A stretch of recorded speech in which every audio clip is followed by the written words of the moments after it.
Hey beautiful people. So I've been at this global summit all day, and so I wanted to come on and share this. I had an experience during lunch today, and maybe I could have just went on to this video to talk to you guys when I had my face on, but it was like, I took a shower and I just felt really compelled. I wanted to share the story that I had during the lunch at this global summit.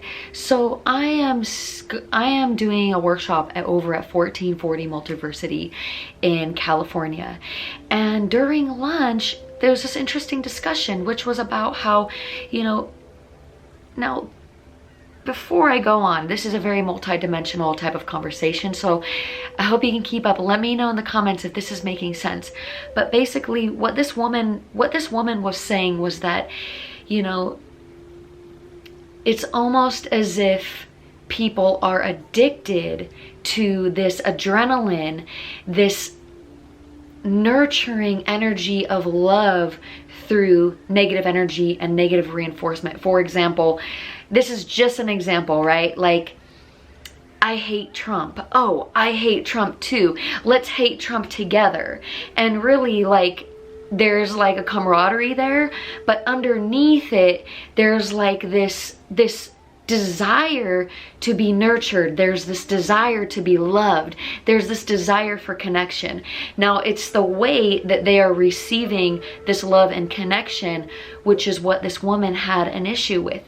Now from what I was saying was that, and I felt like nobody at the table understood, and so that's why I wanted to come on and talk to my tribe, because I wanted to see if what do you think about this? What do you understand this to be about?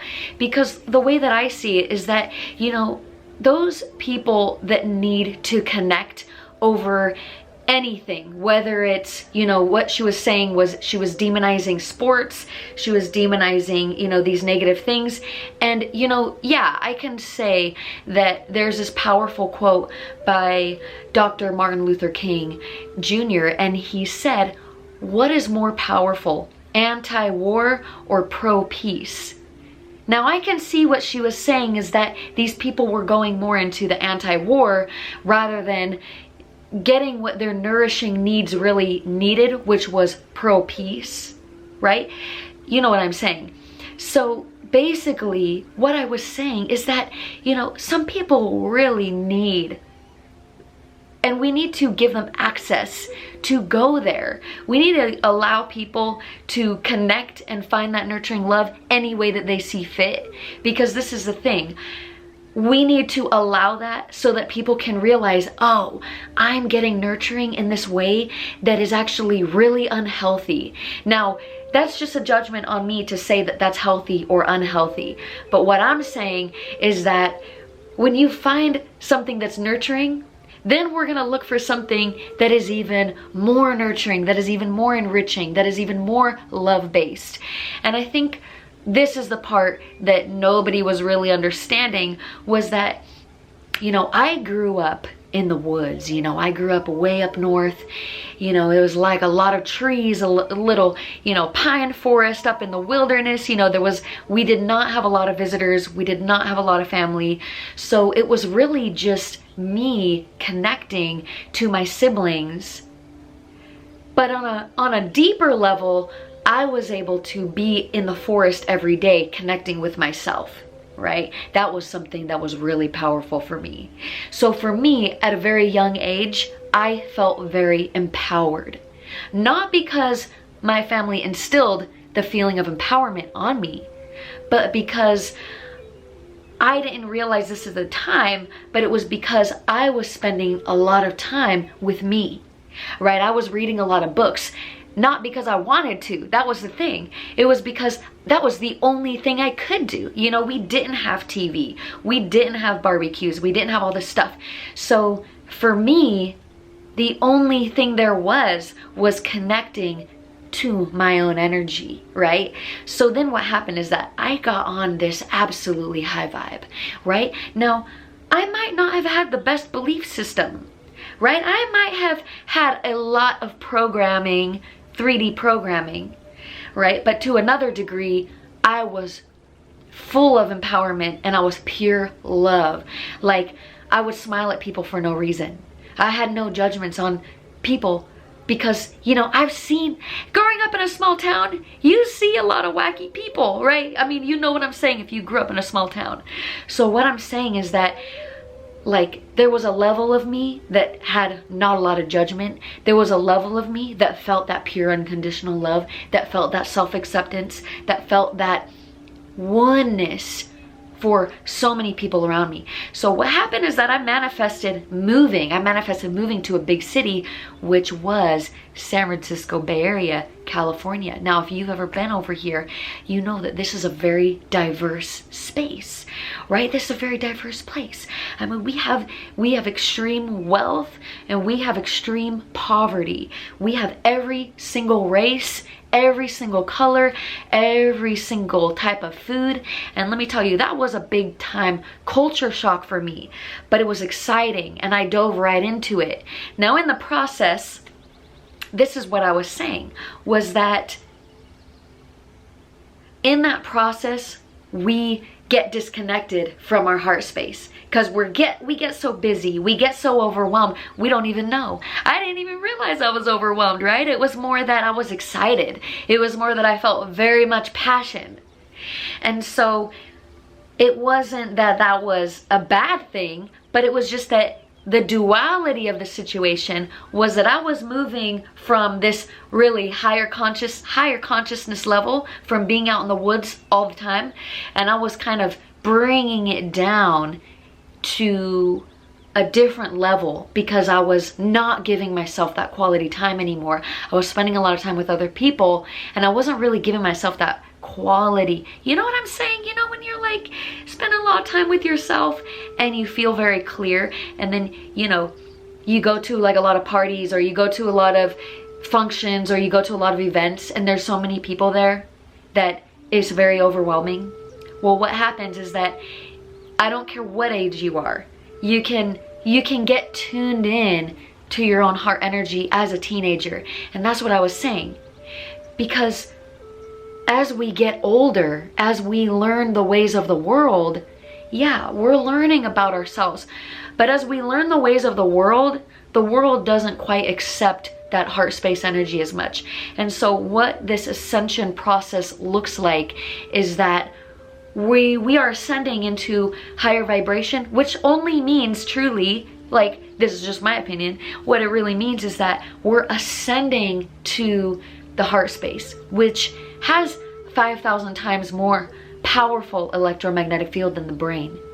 And so with that, our hearts, as we become more heart-centered and we allow our intuition to guide us, we become that empowered soul, no matter what you're doing.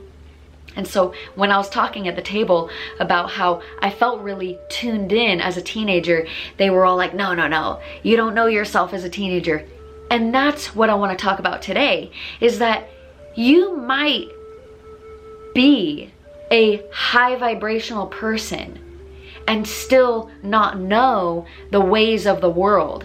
So what I'm saying is, who cares about the ways of the world, right? Because this is the thing, the ways of the world will, it's not that someone's bad, it's not that someone's trying to, you know, victimize you, it's not that you are a victim in any way, but the ways of the world tune us out of what we are natural, what our natural instinct is.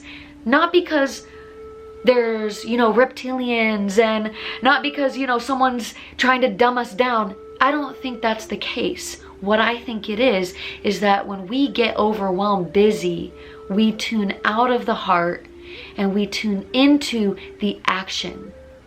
And so one thing what Abraham Hicks says is that one person who's aligned is more powerful than thousands, millions who are not tuned in.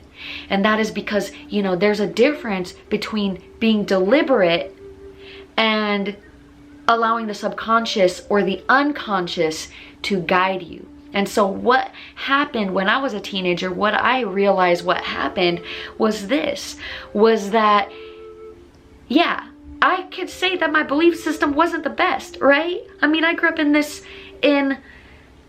a place where, you know, the boys in my family were revered. I grew up in a place where, you know, I put a lot of my power into other people because I thought, you know what, if I know what I know and I feel like I know a lot, then they must know more than me.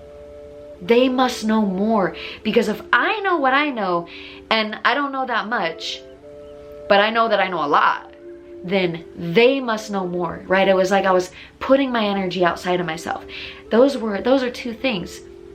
And at the same time, I was a very high vibrational being because I was operating at the heart space. Like current times, it's really easier for me to drop into my heart space than use my analytical mind. That's just how it is, right? That's why I'm so good at what I do, which is yoga, which is helping people tune into their heart space. So having a high vibration, you might still have all those icky things in the closet. You might, but it's really about just what you're focusing on. You can tune all those things out, right? Which is really like, which is a whole nother topic, right? Which goes into like disassociation and denial and all of that other stuff, which we won't get into in this video. But what I am saying is that, you know, as we ascend, as we tune into the heart space, that's when circumstances and situations do not matter. They do not affect us, because as we tune into our hearts, our intuition is guiding the way, then that's when we kind of become that powerful being where, you know, we are not moving in that straight line up, but we might be zigzagging, because to the analytical mind, we don't understand why we're doing that thing that we're doing. We don't understand why we decided that choice.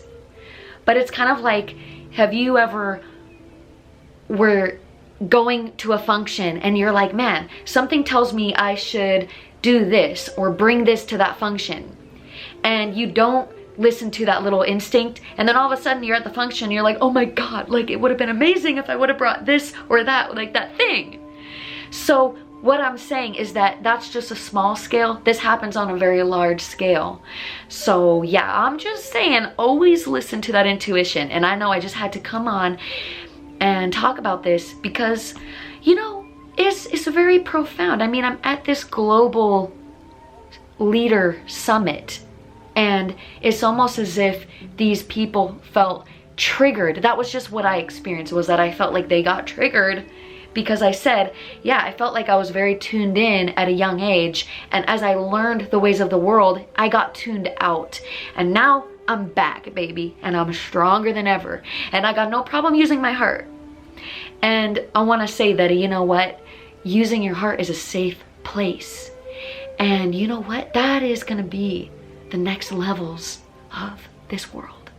So yeah. Thank you for listening. Thank you for being here.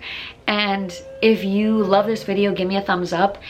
Write in the comments, where are you on your journey? Where are you at in this journey? And what do you think of all that? Like, I would love to have an open discussion and just see what you all think, okay? So anyways, definitely subscribe to this channel to have amazing videos on spiritual discussion and also yoga to integrate these higher energies, so that you can live your best version here on earth, okay? And definitely, again, thumbs up and subscribe, and I will see you all very soon. Mwah. Namaste.